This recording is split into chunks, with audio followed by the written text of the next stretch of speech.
Ba-da-da. Ooh, a righteous threesome. Time to free your mind. Check it out. Hey, real quick, before we get into the rest of this video, I need you to do something. You're going to see the link in my bio or in this description. It's going to be my link tree, my Michael Cleo's chin link tree with all my art, all my movies, all my music, my books, my mentorship programs, biblical community, etc. So please go ahead, check that out. Check out my movies. They're free to stream on Tubi. Go check out my music, my gospel music. And yeah, let's get back to the video. All right, so a righteous threesome. What is a righteous threesome? How can a threesome be righteous? Well, let me give you a clue. Paul said that the marriage bed is undefiled, so it has to be all in that one marriage, as you'll see. So we are going to go over Exodus 21:10, Leviticus 20 verse 10, Matthew 5:28, Leviticus 18:22 to 23, Deuteronomy 22:5, Deuteronomy 4:2, Romans 1:26 and 27.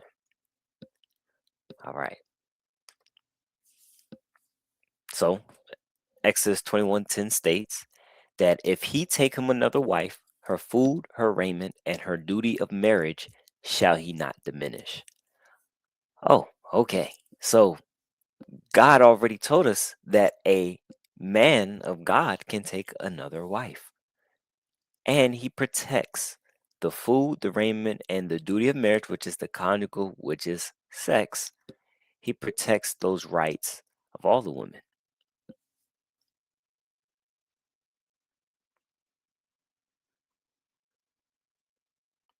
So yeah, God regulates it.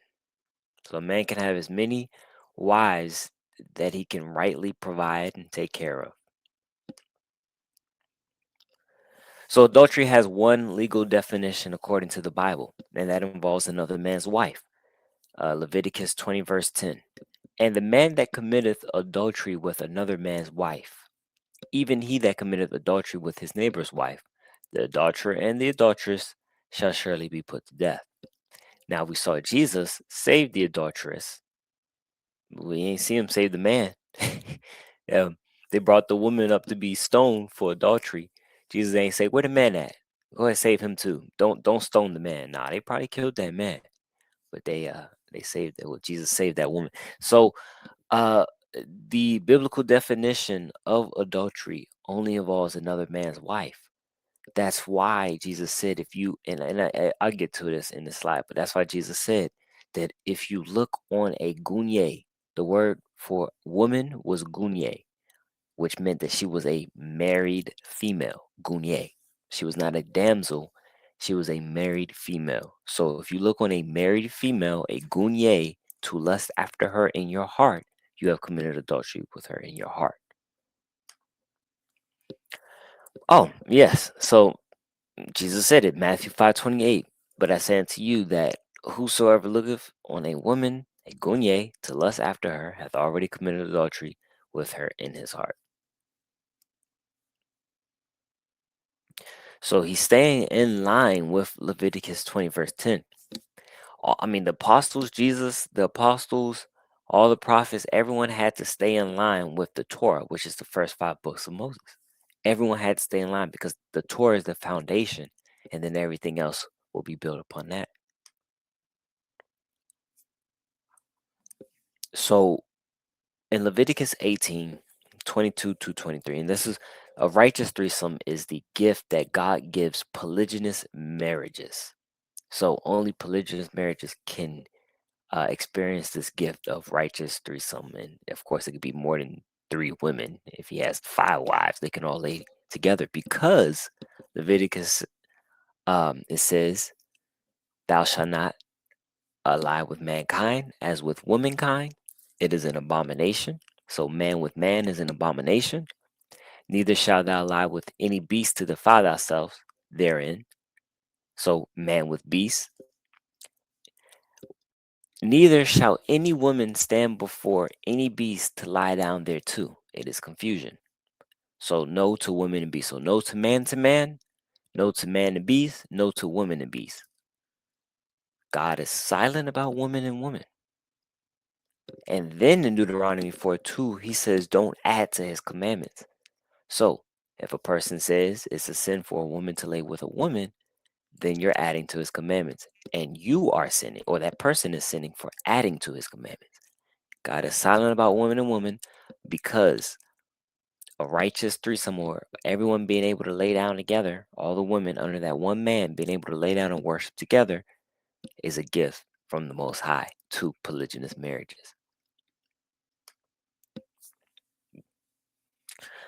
Deuteronomy 22:5 states that the woman shall not wear that which pertaineth unto a man, neither shall a man put on a woman's garment, for all that do so are abomination unto the Lord thy God. So all the women have to be feminine women. She cannot put what she cannot wear what pertains to a man. So all these have to be feminine women under that one man. He's the only masculine energy other than Christ and the Most High, because the head of every man is the head of every woman is the man, and the head of every man is Christ, and the head of Christ is God. God's law preserves distinct roles. And it's that simple. Genesis 2:24, Hebrews 13:4. One husband, one flesh, one marriage bed. Therefore, Genesis 2:24, therefore shall a man leave his father and mother and shall cleave unto his wife, and they shall be one flesh. So this is describing the act of sex or consummation, becoming one flesh. They also have a child that is one flesh. When the man and the woman get married or consummate, they have sex, they become one, and then they have a child. That child is their one flesh, or they can have many children. But each child is that one flesh to the mother and the father. So is the same as the man having more than one wife. All of those women are one flesh to him. Hebrews 13:4 tells us that marriage is honorable in all, and the bed undefiled. So if the man has 5 wives, 10 wives, like Christ gave us a parable, and he compared the kingdom of heaven unto a man getting married to 10 virgins, and only 5 of them got to go in. So let's say the man has 5 wives, they can all lay with that one man together. So yeah, don't add what God didn't say. You should not add unto the word. Deuteronomy 4:2. You should not add unto the word which I command you, neither shall ye diminish aught from it, that ye may keep the commandments of the Lord your God, which I command you.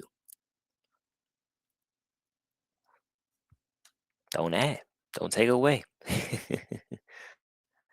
It's clear. And so if you do add to it, or if you do take away from it, then you are sinning.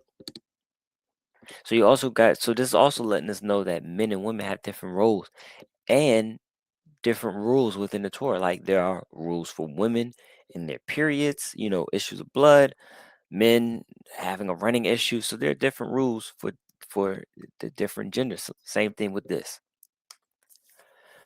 Romans 1, this is the thing that everybody likes to point to, what Paul says. And let me just be clear. I agree with Paul. I think you can trust Paul and his writings.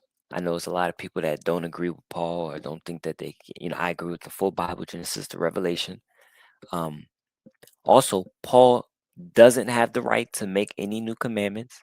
He wouldn't even say he had the right to make any new commandments. Again, we just read, do not add or take away from my commandment. So, Paul wasn't so special that he could just make some new commandments and yep. But there is a group of people, I think they call it the Paulines or something like that. I gotta know what that name is, but they just follow the misinterpretations of Paul's teaching. So there's a whole religious sect that follow the misinterpretations of Paul's teachings. But anyway, and that's why Peter said if you misunderstand Paul's epistles, then it will lead to your own destruction. And Peter said the only way for you to misunderstand Paul's epistles is if you are unlearned in the Torah or in the scriptures. So if you're unlearned in the quote unquote Old Testament, which we call the Tanakh, if you're unlearned, if you don't know anything about the Old Testament or the Tanakh, then you will misunderstand Paul's epistles, his letters, and it will lead to your own destruction, according to what Peter said. And so, yeah, so yeah, Paul doesn't have the right to add any commandments, nor does he think, nor would he ever say that he had the right to add commandments. So when he's speaking, he's always speaking in line of the Torah, the law, which is the first 5 books, and also in line of the scriptures, because that's everything. That's the Old Test, quote unquote, Old Testament after the first 5 books, but it still all lines up with the Torah, because the Torah or the first 5 books is the foundation of where we get our thinking, where we get our philosophy, where we get what the definition of sin is, all that. So Romans 1:26-27 still points back to the Torah. So let's break it down. For this cause God gave them unto vile afflictions, for even their women did change the natural use into that which is against nature. And likewise, also, the men leaving the natural use of the women burnt in their lust one toward another. So, first and foremost, we see the order of it. Men is talked about last. Women is talked about first. Men is talked about last. That's why it says, and likewise, also the men. So, also the men left what was natural nature, their natural use, or their natural desire for women, right? So likewise they left what was natural to them, as also women left what was natural to them. So at that time what was going on was male homosexuality. That's why he says men were burning for their lust toward they left the natural use of a woman and burnt in their lust toward one another. And then also women were not only being promiscuous, meaning hopping from dude to dude and having multiple husbands at a time, prostituting themselves, fornicating essentially. They were also doing bestiality. So they left their natural their natural sexual desires to just be submitted to their one man, because women are naturally designed to just be submitted to their one man, but to also like other women. That's just natural for them. You could interview 1,000 women. They'll all tell you that, or they had those thoughts or whatever. Because again, that's why God is silent about women on women, because it's natural for women to be bisexual. But it is an abomination for a man, and it's an abomination for a man to lay with a man. Period. That's a sin. But God is silent about one woman, because that's the gift of all the women being able to lay with their one man, is the gift that God gives polygynous marriages. Um, but yeah, so for this cause, so the women were doing bestiality. I wouldn't be surprised they was holding anyway. The women were doing bestiality and were being promiscuous, going from man to man. The men left and was going to, they wanted men and boys and all that, Sodom and Gomorrah type stuff. You feel me? So anyway, both those things were unnatural, and goes against the Torah. That's why it's unnatural. God only puts in the Torah what's going to be natural, because He's the manufacturer. He manufactured us. He knows how men is designed, how women design, our emotions, biology, etc., thoughts. So He wrote this Torah to keep in line. Everybody, hey, look, this is how I built y'all. This is how I manufactured you all. This is the law you all keep as mankind. Because the whole goal is to be part of Israel, right? Is to be part of the salvation of Israel. Whether engrafted or not, but the goal is, he said, one law shall be with you and a stranger that sojourn among you. So this is that one law. And if you want to be Israel, which is the true Israel, which is the spiritual Israel, right? We're not talking about any Caucasians in another land and in the Middle East. We're not talking. We're talking about spiritual Israel. Whether you believe those Caucasians are real Israel or not, whatever. Follow the law of God, and that's the Torah. Had the testimony of Jesus Christ. So keep the commandments and have the testimony of Jesus Christ. They both go hand in hand, and uh, uh, they both go hand in hand. You'll be a part of spiritual Israel. So this one law, right? Because the point of the word of God is to rejuvenate your body, to get it back to get your DNA back to God's DNA. And that's why we'll have glorified bodies, etc. So, you but yeah, so those were the unnatural afflictions. The women were doing bestiality. The women were going to men and men. That was happening during Paul's time when he was writing this, and saying the men were going to men and men. Unnatural abomination goes against the Torah.